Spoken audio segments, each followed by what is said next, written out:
काय चाललं मित्रांनो, तर आज सकाळ झाली तशी मी घरासून कल्टी मारलं आहे आणि पोचले बंटीच्या जामाकडे. फटाफट एक जाम काढलं आहे आणि खाऊक सुरुवात केलं आहे. आलं आहे आणि तसंच पोचलं मी बंटीजवळ. बंटी म्हणता दिवाड गेला, वाय थांब दिवाड बघ आणि जा. मी म्हटले ठीक आहे दिवाड हात बघूनच जाऊया. पण मी 5-10 मिनटं थांबले, दिवाड काय येई नाही होता.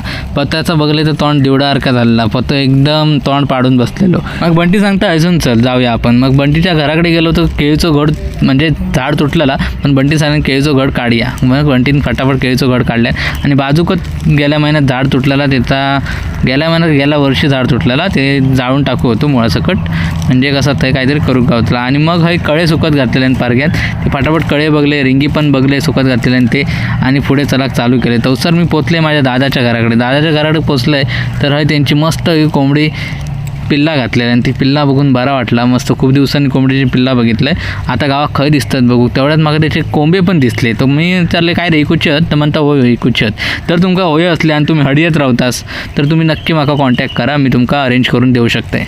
ओके, तर मी थोड्याच वेळात अजून माका 2 कोंबे दाखवले. कोंबे दाखवतो, सांगू तू ह्यो पण कोंबो इकूचा, ह्यो पण इकूचा.